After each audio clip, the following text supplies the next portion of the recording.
Well, hello, everybody. I want to welcome everyone to the SPIA Alumni Speaker Series today. And we have a topic that we think is particularly timely, considering that the Georgia legislature today officially begins the process of negotiating redistricting. And the U.S. Census plays a role in that. So we're excited about our guests who can help illuminate this. My name's Matt Auer. I'm the Dean of the School of Public and International Affairs. And we're really pleased today to have sponsorship from Verizon and Georgia Power for this series. And I want to thank also the SPIA Alumni Board, which plays a really important role in helping identify and invite speakers and identifying topics for this series. We have a webinar today. It's not a web meeting, it's a webinar, so we can't see you, but we're really interested in getting your questions, and we want you to use the Q&A function. And I'll read out those questions to our guests today after they've provided some remarks to get us started. And our guests are Robin Pennington, who is a 1985 graduate of the University of Georgia. She received a Bachelor of Science in Mathematics, and she went on to get a master's degree in Applied Mathematics from the University of Florida and a PhD in Mathematics from Emory. Dr. Pennington is a supervisory mathematical statistician at the U.S. Census Bureau, and she's worked on 3 decennial censuses in 2000, 2010, and 2020. So she knows her way around the census, that's for sure. And she has focused on operational planning, design, and assessment in the context of the census. One of her goals today, I think, is to help us understand the work at the census and what happens in between those milestone years, because the work is full-time and it continues between each one of the publications of the censuses. So welcome, Dr. Pennington.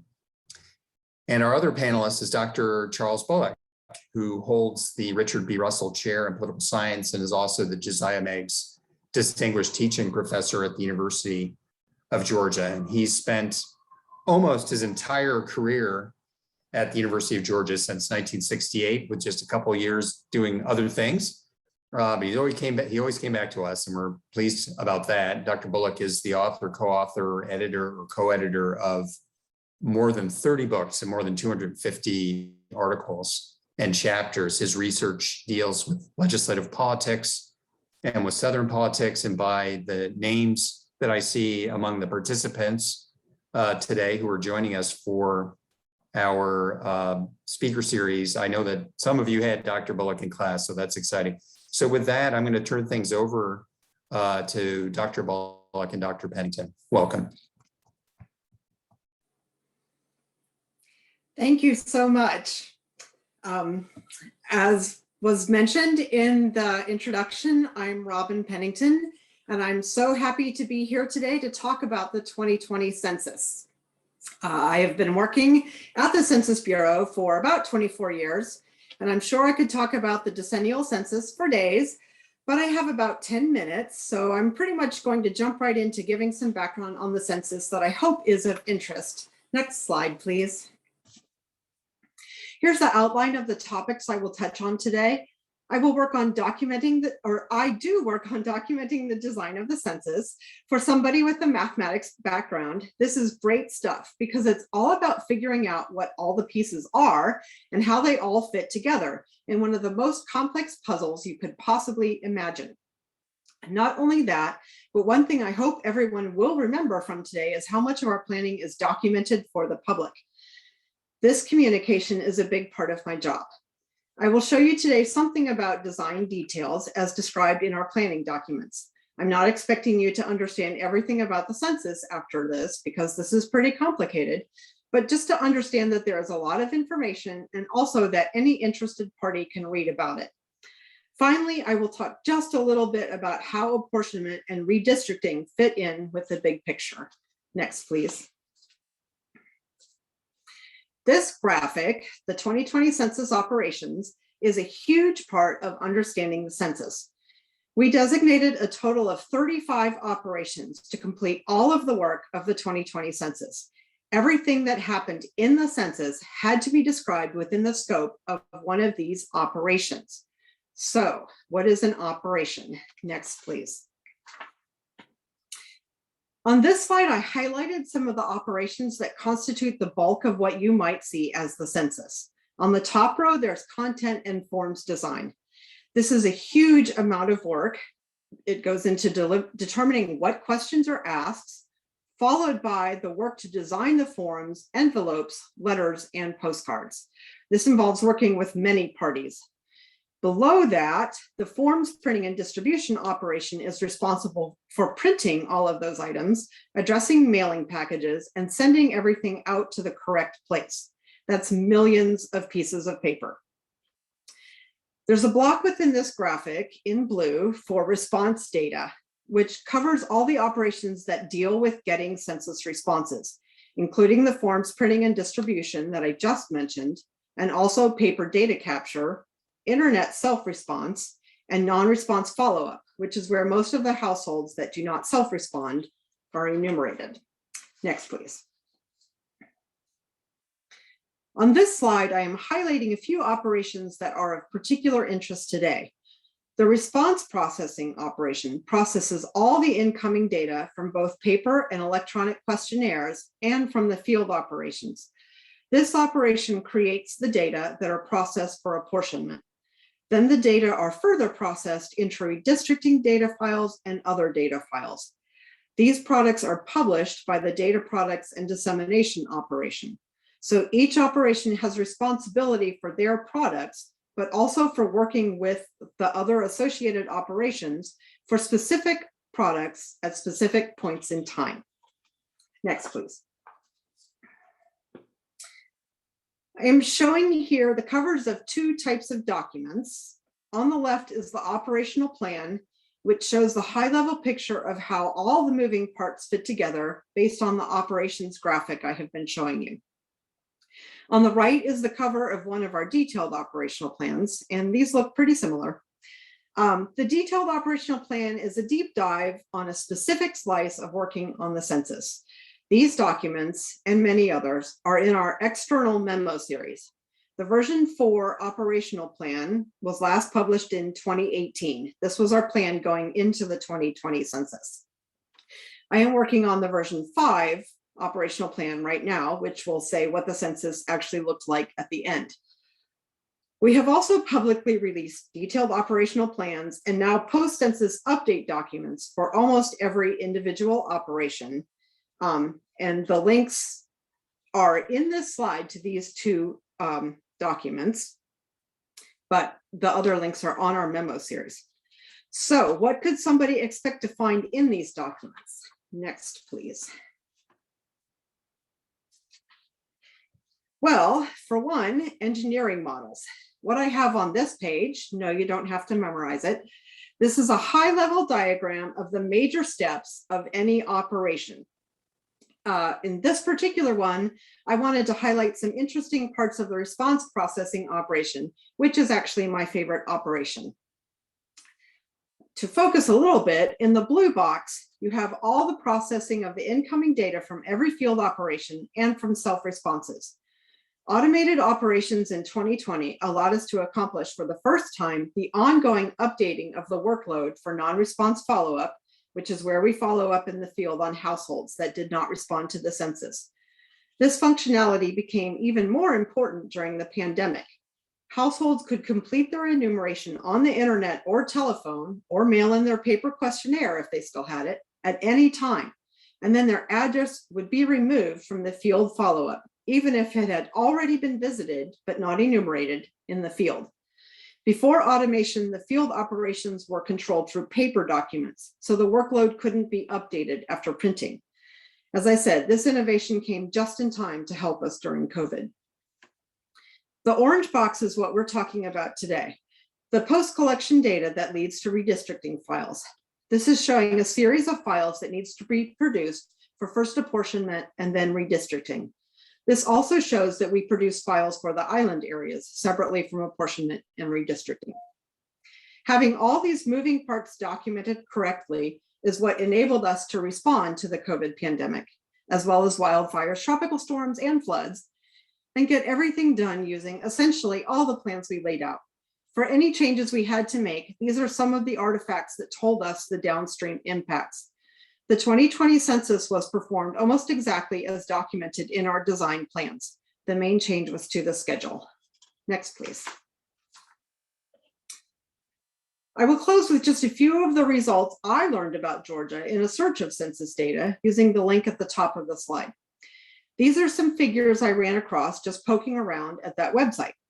At the Bureau, we don't get a preview of all the results, and there's a lot there. So this is just touching the surface. So I'm showing here total Georgia population, which is what was used for the apportionment. There's also a figure for total housing units. These both come from the 2020 census questionnaire. But there are other results I found here, such as the percent of people with a bachelor's degree or higher and median household income. Educational attainment and median household income come from the American Community Survey, which is another Census Bureau data collection. So these are put in combination for this data. Employment rate also comes from the American Community Survey, but you probably need more information to understand exactly what this means. Are we including children? Are we including retired people? Is that a household level or a person level? There are other measures of employment or unemployment. So there are all kinds of questions you can ask. And then the same thing is true for healthcare coverage. It's sort of the more information the more information you have, the more you need to know about what you're measuring. And then of course, statistics are interesting only in comparison. So for some of these, you might want to compare this to the last census, which was in 2010, or compare to the US as a whole, compare to other states, or reasonably compare to nearby states, such as just in the Southeast, or even dig into the counties within Georgia and compare those counties. And importantly, the redistricting process uses 2020 census data fields in combinations. And then for redistricting, the specific process is determined in each state, which is what Dr. Bullock could tell you a lot about. So what I hope came across in my talk today is how complicated the census actually is, how public are our plans for this grand venture, and a taste of what kinds of data you can get from it. And these data are provided to everyone for a wide variety of purposes, including the very important redistricting. Thank you so much.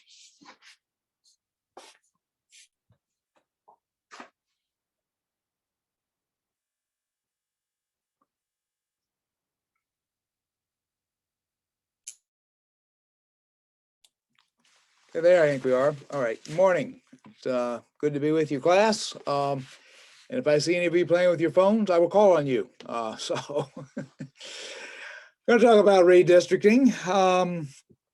And until the redistricting revolution, which began about 60 years ago, there was far less interest in the phenomenon of counting folks and what it all meant, because unless a state gained or lost a seat, it usually didn't bother to redraw the districts. Of course, now over the last 60 years, everything has to be drawn that's districted, whether we're talking about congressional or state legislative or all the way down to county commissions and city councils, must be redrawn every 10 years to reflect changes in population.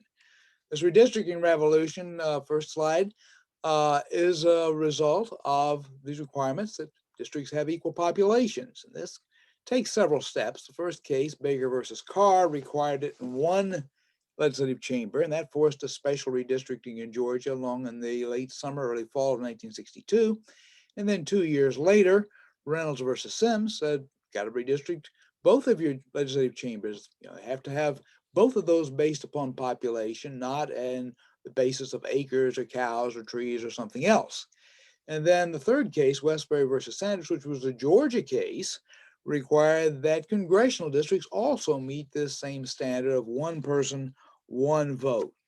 So those are why we talk now about redistricting. This need to have equal populations. And when the census comes out, we see that Some of our districts have grown, some have not grown, some have even shrunk. And so it's necessary then to redraw the lines.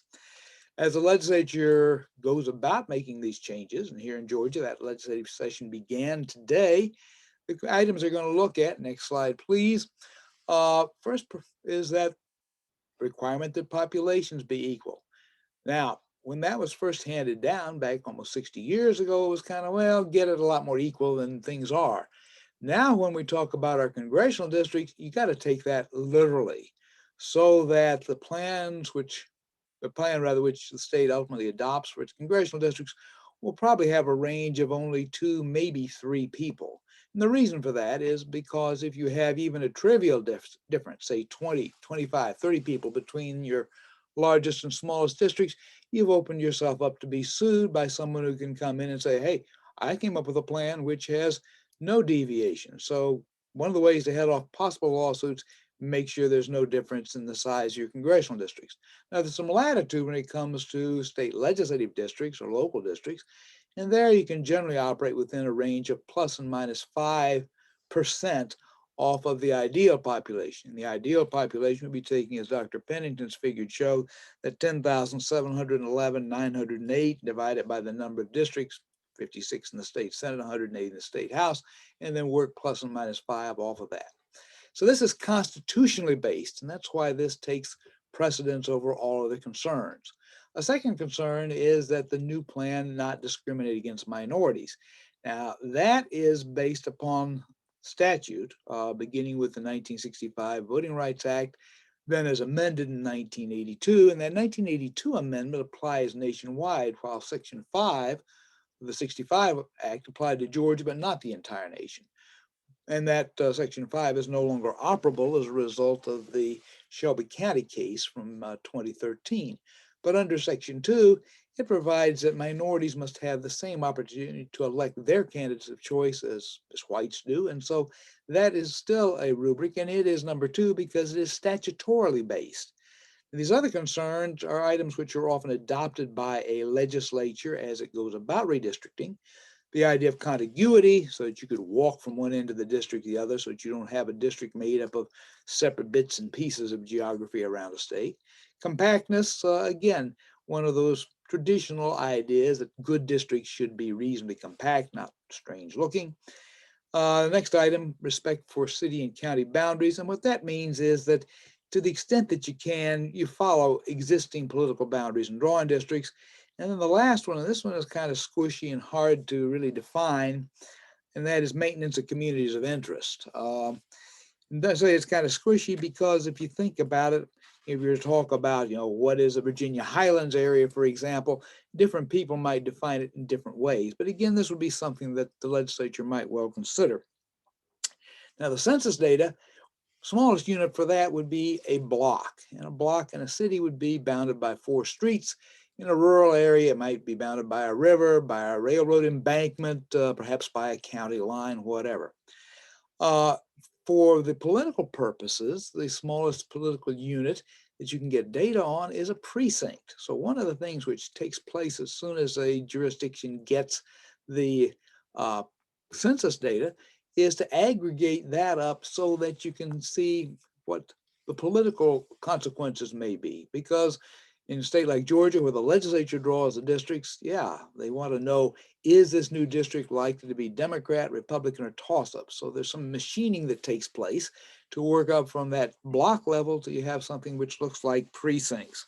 And undoubtedly, in the maps which we've seen released by the state, as well as the alternative maps which are being released by Democrats, they've been looking at the political data, not simply the census data. There's some gerrymandering techniques, and these are things that people think of as being very bad. So if you bring up the next slide, the first of these is what is called cracking. All right, this is the area right here around Athens. You see the blue, the red, the traditional kind of blue being Democratic precincts, the red being Republican precincts. And you see the 118th district is very much of a Democratic district. Now, this is an illustration of cracking in that you see just south of that, just below it, parts of the 117th and 119th are also very blue. But the blueness, the Democrats within those two districts are probably overwhelmed by the number of Republicans in the red areas which have been attached there. Now, this is cracking because if Democrats were drawing this area, undoubtedly they would come up with two Democratic districts within Clark County. Republicans got to draw it? No, they have submerged that Democratic support that's found also in Clark County by extending those districts out into very Republican areas. Next item is packing, and I really couldn't, that's hard to visualize. If you bring up the next slide, you probably aren't going to be able to read this, but if you could, if you get really close to the screen, what you would see that under the percent non-Hispanic Black, 61%. Well, that may well constitute a larger Black population than is needed. That to win a district, what do you need? You need 50% plus one. If you want to build a bit of insurance in, you might draw a district which would be, say, 55%. Getting that up around 60% or more may result in wasted votes. That is, reallocation of those Black votes in a slightly different way might result in another Democratic district. So that's what packing constitutes, an over concentration of a group. It could be a racial group, it could be a partisan group. And that's one of the other major techniques of gerrymandering. The third technique, obviously the next slide, is where you put two incumbents together so that one of them only one will survive. Now the map to your left, that is what Southwest Georgia looked like in 2001, 2002 at a redistricting. And what we're really looking at here is the area around Dougherty County and going on down to Thomas County. At that point, there were two Republicans who were serving that area, one in the kind of the North Dougherty, South Lee County area, and the other one down in Thomas County. Democrats got to draw the maps that year, and so what did they do? Well, they linked those two districts together, or those two incumbents together, as we see on the right side, so that it wiped out one of the two Republicans, advantage for the Democrats. And then a final type of redistricting, and this is what often people really think about when they talk about gerrymandering. If you look at the next slide, is a strange looking district. And here we have one. This is a Congressional District 13 as drawn in 2001, 2002. And this became known as the dead cat on the expressway district. If you look to the left, you see what would be the head of the cat, where the 13 is, that would be the body of the cat, and then arms and or legs and tails and whatever go out in all directions. Purpose behind this was not necessarily, indeed it was not to disadvantage a group, it was to try to create a new district which would be majority Black. And so it went out and picked up Black concentrations in places like Griffin and Jackson and all the way up into Lawrenceville and out into Monroe. But again, yeah, that's kind of a strange looking district to look at. So the first round of redistricting takes place in the legislature, next slide, and the next round will take place in the courts. And almost all the time now, the party that loses in the legislature immediately goes to court and tries to get a different map in place, and we'll have an alternative map. And that's part of what we see with Democrats offering maps now, is they can go to court and say, hey, we had a different kind of plan, try to get the courts to throw out the state's plans. Basis for successful litigation, one would be unequal population. As I said, congressional districts, that's probably not going to happen. It might conceivably happen with regard to, say, state legislative districts. So really what you tend to find is that although the main concern of redistricting is equal populations, and linking behind that is partisanship, the real basis on which you now typically draw suits is an argument that your plan, if you're a plaintiff, is fairer to some minority group than the plan which the state adopted. Now, throughout much of the last decade, the 2010s, litigation tried to come up with a standard the Supreme Court would adopt in trying to determine what was an unfair, illegal, unconstitutional partisan gerrymander. And finally, at the end of the decade, the Supreme Court said, look, we're not going to get into that. We're going to consider that a political question. We're not going to touch it. And so right now, if you go to federal court, it doesn't do you any good to raise a question about how badly your party was treated. Now, in two states, North Carolina and Pennsylvania, the state courts have stepped in and been willing to hand down decisions based upon the state constitution and say, under our state constitution, a plan violates partisan treatment. Will that happen in Georgia? Who knows? We may see a case brought in Georgia, which would try to get the court to step in and to make use of that. So here in Georgia, where, as in most states, the legislature still draws the plans, we have what is considered to be a trifecta.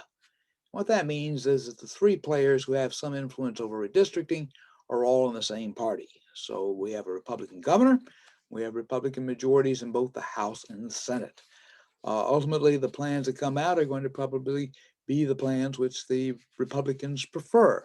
Now, in terms of how this may differ, depending on whether it's a Republican plan or a Democratic drawn plan, I'm going to look at two items, one of which was a plan for Congress released by the state Senate a couple of weeks ago. So if we bring that up. Okay, so this would be a new plan. It would be a plan which would probably result in there being 9 Republicans and 5 Democrats representing Georgia. Of course, under the plan we have in place right now, there are 8 Republicans, 6 Democrats. So this would do away with one of the current Democratic districts. The maps look much like the existing maps. And the main difference is what takes place with regard to District 6, the one which is currently held by Lucy McBath.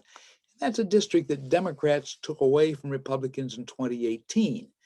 The existing district takes in all of North Fulton. It takes in a bit of Cobb County going over towards Marietta, and it takes in part of DeKalb County going down to my old hometown, Tucker.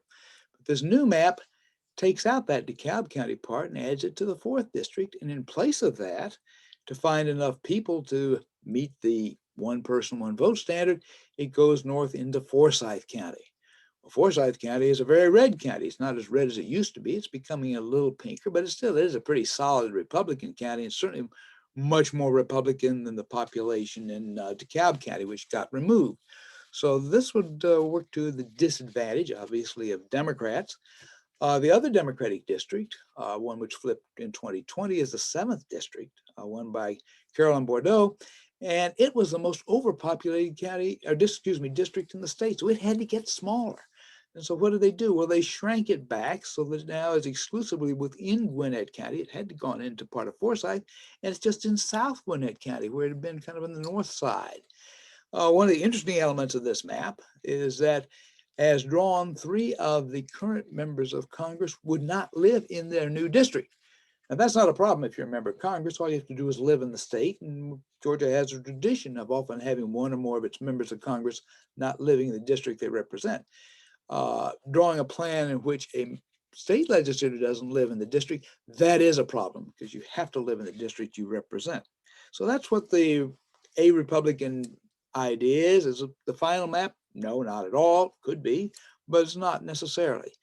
Democrats, about a week or so ago, released their notion, or a notion, of what they would do if they were in position to draw the districts. Next slide, please. And that looks quite a bit different. Democrats maintain the 6th district much as it is. So you see it's kind of North Fulton, a bit of Cobb, and then also retains a bit of DeKalb County. They also make the 7th district, so it's likely to continue to elect a Democrat. And you see it is, again, shrunk down to being all of exclusively in Gwinnett County, but it's just in North Gwinnett County. And where Democrats pick up a seat, as I say, this plan, if it were put into effect, would probably be 7 Democrats, 7 Republicans. And Democrats would argue that that's kind of the way the state voted in 2020, with Joe Biden narrowly winning the presidency and the 2 Democrats narrowly winning the congressional seats, while Republicans held on to 2 seats in the Public Service Commission. And so the big change here is that they take the 10th district, which is the previous slide showed to be in East Georgia, taking in places like Athens, and move it all the way over. So it's now on the west side of Atlanta. So it takes in the rest of Cobb County, a chunk of eastern Douglas County, and even takes in part of South Fulton, kind of outside the city of Atlanta. And that would be, as I say, likely a Democratic district, so that Democrats would hold on to the 6 districts they have and also pick up a 7th district. You know, there's also that it takes the 14th district and runs it all the way across North Georgia. And that's used to be something of a tradition of that, what was referred to as a mountain district. So that would put that back in place, and it forces the 9th district further south. Andrew Clyde, who represents that district, would live in the 9th district as shown here, but he would not have within the map that we just saw. And the other element of this is what it does to the second district. Second district down in Southwest Georgia, which was the most underpopulated district. So it needed to find about 100,000 people. The way that it was drawn on the previous map by Republicans would have made it somewhat less favorable for a Democrat. It would have made it somewhat whiter. And this is the district that Sanford Bishop has represented since 1992. This district here, slightly different configuration, maintains a somewhat larger Black population and therefore a bit more favorable to Democrats. Now, to put this in a bit of a context, with a Republican map being likely 9-5, Republican advantage, Democratic map 7-7, folks up at Princeton, a group called Fair Districts, ran 1 million simulations of what you might get or what you might expect for Georgia. And their 1 million simulations came out with a 98% likelihood you'd either have a 9-5 Republican map or an 8-6 Republican map. So the map which the Republicans put forward actually fits in within what Fair Districts think would be a fair districting of Georgia. They did the same thing for the Georgia House and Georgia Senate, and their projections were that Democrats would make gains in both of those if under a fair map, that they might pick up 2 to 6 seats in the Senate. Anything other than a 6-seat pickup would retain a Republican majority in the Senate. And in the House, they projected that a fair map by their standards would see Democrats gaining 4 to 11 seats, and even at an 11-seat gain, Republicans would continue to control a majority of the state House seats. What can we reasonably expect? Yeah, I think we can reasonably expect that the new maps, once they get drawn over the next couple of weeks and approved and signed by the governor, we'll see Republicans still controlling the bulk of the congressional, state House, and state Senate districts in Georgia. Thanks for the opportunity to make the presentation.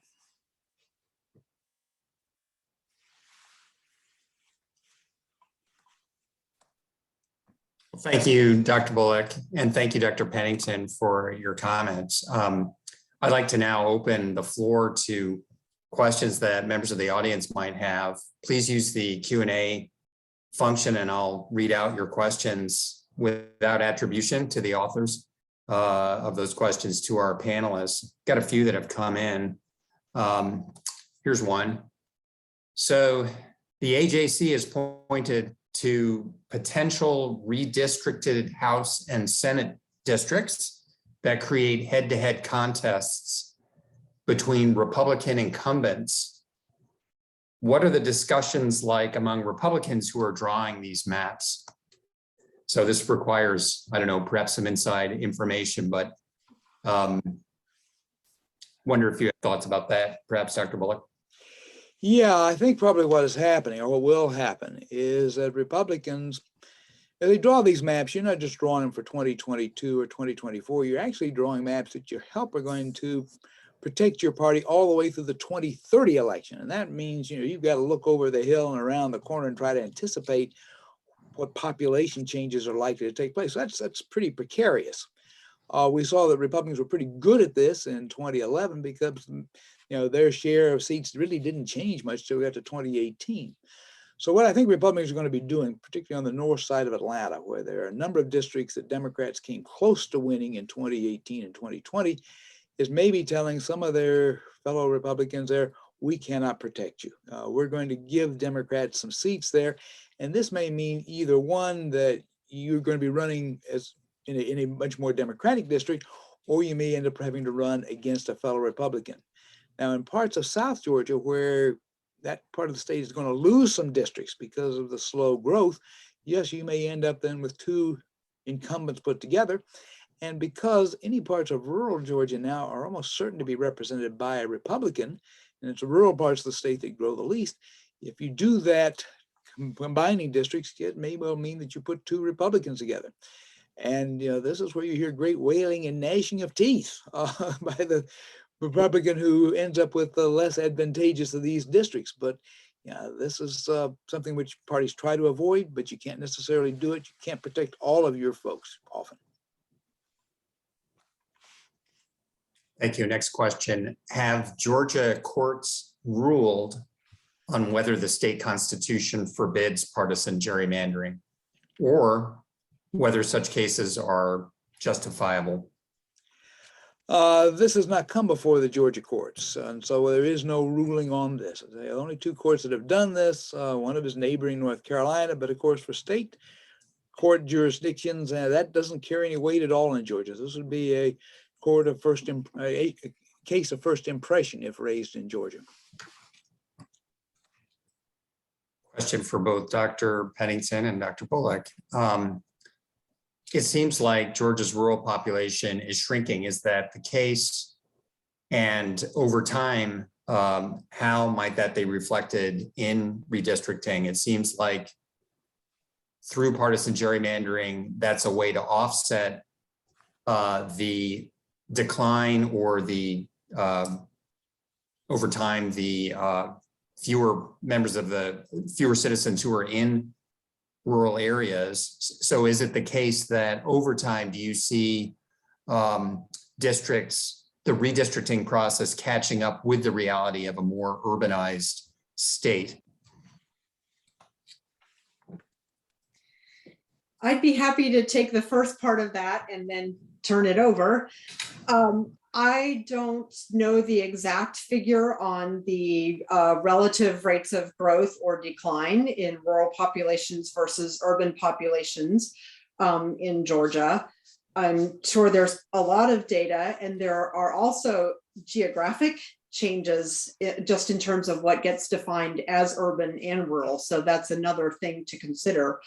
What I will say is there is a lot of data at the Census Bureau site to help answer some of those questions. And that in particular would be one of those questions where you would want to look at 2010 data, first of all, and look at your urban and rural data, not just one piece of it, but both of those pieces, and see the relative changes across those. But not even just 2010. This question has been of interest to the entire country for at least 100 years. So there might be any amount of analysis you might want to do on that question to help answer that. Thank you. With regard to reallocation of seats in Georgia, we have something that's kind of interesting and fun to do. And you can do this by looking back at old redistricting maps. Go back, say, and begin with 1962 or so when they first redrew the state Senate district. And the way that we allocate numbers to our state Senate districts, and it's been the same now for 60 years, you start in Savannah. That's district number 1, number 2. And then if you go back and you look at that, you'll find that about half the state Senate districts were south of the fall line or the Nat line, and the other half were north of it. And so it ended up so that the districts numbered in the 50s were up in northwest Georgia, so kind of diagonally across the state. Now, what has happened over time, over these redistricting periods, is that South Georgia has lost Senate districts. So when you see a low numbered Senate district, like number 5 or 9 or 10, and you see that in Metro Atlanta, if you trace its history, at one point, it was down somewhere in South Georgia. The expectation is that at least one more South Georgia Senate district is going to end up somewhere in Metro Atlanta, maybe up in Forsyth County, which was, I think, our fastest growing county in the state. And probably 3-4 state house districts are probably also going to migrate northward. Now, the most underpopulated districts were in actually the kind of core city areas. So yeah, rural Georgia is losing people, but so is the core cities. And so what that means is some of those districts are also they're not going to move to a different part of the state, but they may have to move out towards the suburbs to find people. So the big growth areas, where is it? Well, it's places like Forsyth, Cherokee, those kinds of counties. And so that's where you're going to see new seats being put. Gwinnett County has grown tremendously. It's going to get some new seats. So yeah, it's both the central city, but then also very rural parts, and particularly rural South Georgia is going to be losing seats, losing representation. Regarding one person, one vote, how are inmates counted for redistricting? Because they cannot vote in Georgia, are they still counted for redistricting purposes? Absolutely, they're counted for redistricting purposes, and this is an area of current controversy in that they are counted where they're incarcerated. Now, some states have changed this, and so in some states, they're counted wherever they came from. So where do most prisoners come from? Well, they come from where most people are. Where are most people? Well, they're in urban areas. And so by counting prisoners in rural areas, and what we've seen in Georgia is that new state prisons tend to get built in rural areas because it's cheaper to buy the land. You got potentially a workforce there. So yeah, our rules work at the margins to advantage rural areas and disadvantage urban areas. And also it makes it somewhat easier for a legislator who has a big prison because you don't have to worry about how they're going to vote. You don't have to satisfy their policy demands. So as I say, this is a controversy, but Georgia follows the traditional practice of counting prisoners where they were as of April 1st of 2020. We have a question. What can citizens do to have a voice in redistricting, or are we powerless? Well, you could have shown up at one of the, I think it was around 14, 15 hearings were around the state. And anybody who showed up at one of those could get before the mic and could lay out concerns they had. And I went to the one here in the Athens area, and there were others. All of them were posted online, so you could see what was being said. And so you could express concerns about how you may wish your county was reunited into a single district, this, that, or the other. At this point, there's not really a whole lot you can do because the legislature will maybe factor in some of the things which they heard in the redistricting committee, or at least members from both the House and Senate redistricting committee would go to these hearings, so they would be sensitive to what people were concerned about. But now it's pretty much in the hands of the legislators, and particularly the hands of the majority party legislators. Thank you. Dr. Pennington, if you're still with us, there's a question that we can generalize. What are the prime drivers of growth in areas that are growing? Is it international? Is it interstate or intrastate migration? Are there pockets of higher birth rates? So maybe speaking about that across the country or in Georgia, if you have thoughts about that. My goodness, that seems a very complicated question to me.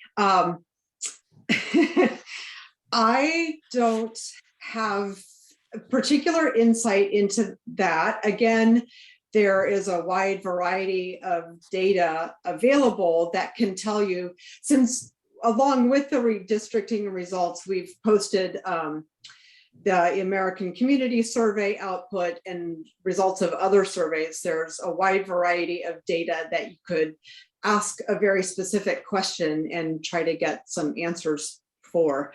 But I'm sure the answers to those questions vary by city across the country. There are definitely different forces in play.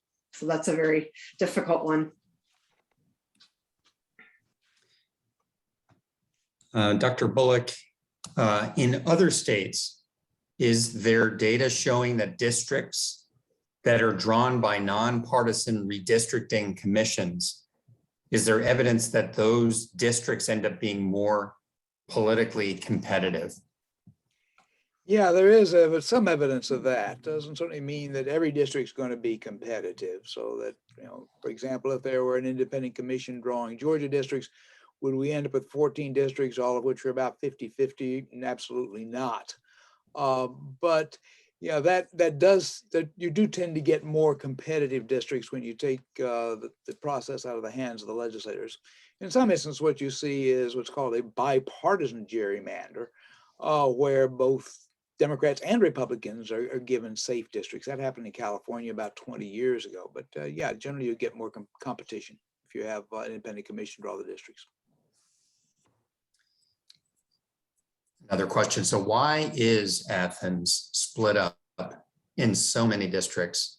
Is the redistricting process, in this redistricting process, the state Senate district draft splits Athens in two, and the state House district draft splits Athens into four?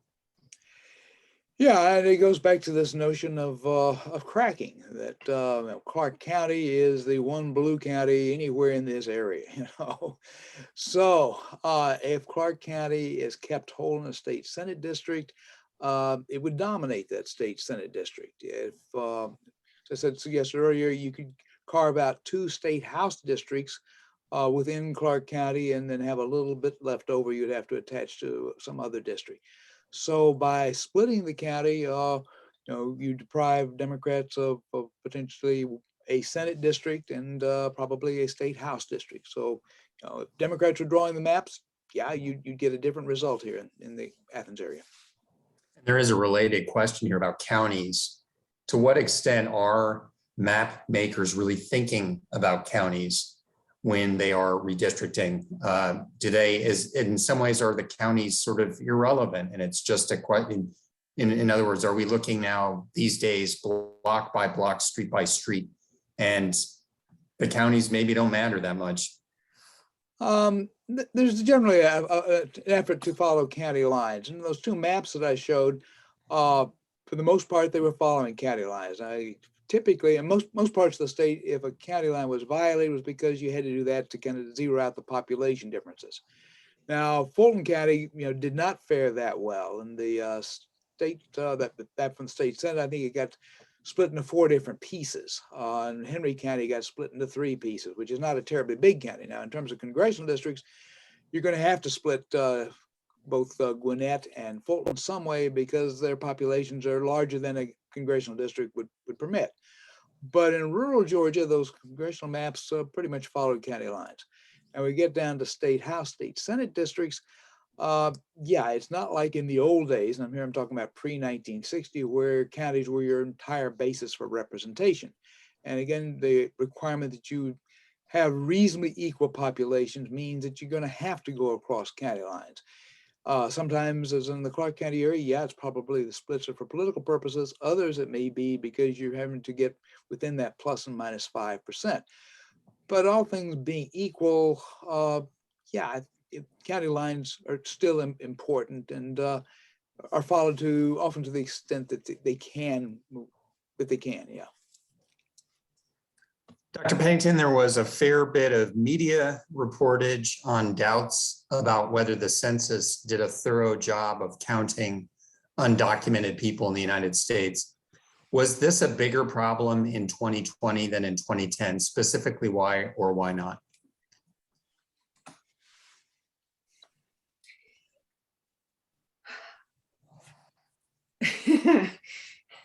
Yes, this is a difficult question to answer because there are a lot of issues surrounding this. I did allude in my presentation that we did the census we intended to do. The schedule challenges and some other types of challenges did make some parts of this more complicated than the easiest interpretation would have been. I will say that we also on our website have a number of reports that have documented our data quality and the tests and additional efforts we have made to produce a good quality census. And I think there are 4, maybe 5 reports on our data quality that delve into some of these issues. And I would direct anybody to those reports as they're quite detailed. We just have time for a couple more.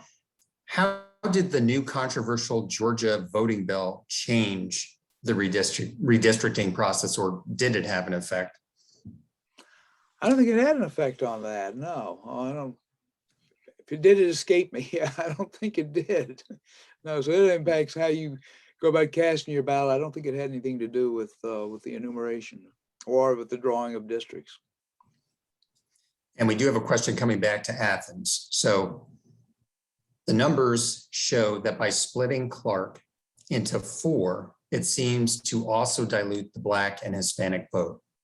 How could citizens react and advocate for a better map at this point in the process? Well, there's really not much that can be done. I mean, I assume that there'll probably be lawsuits filed, probably, I guess, by the Democratic Party, although I wouldn't necessarily say the Democratic Party of Georgia is the plaintiff. But that it was probably what's going to happen. I don't know. So there's really, this is not a system where the average citizen can like show up at a hearing and make presentation. That's kind of, that period has already passed us by. One of the things to keep in mind, in terms of splitting counties, is one of the consequences of that is its impact on local legislation.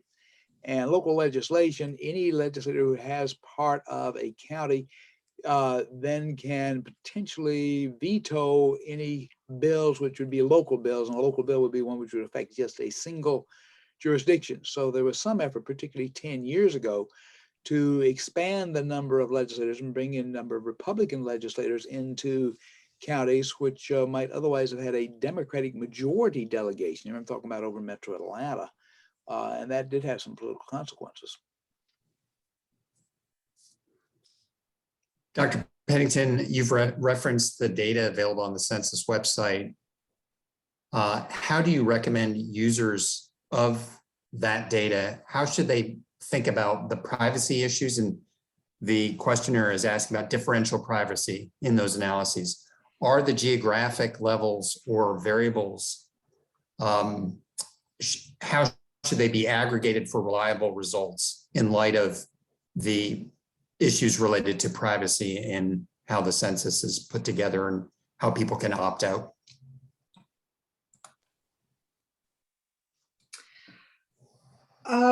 There are multiple parts to that question. I'll maybe start at the end.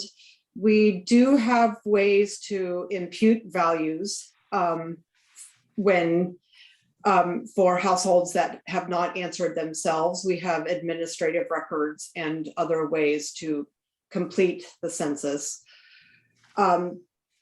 Differential privacy and the protection of privacy is a very important issue to us. It's also something that is a little controversial at the moment, in that we are working, we're using mathematics actually, to work against an increase in techniques for accumulating data and finding results that can be tracked to individuals.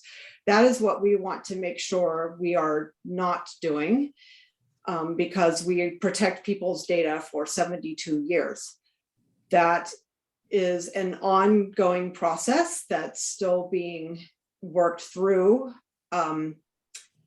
It may, from a certain perspective, it makes some of the data less perfect or usable than some people would like it. So there is definitely some stress about all of that issue.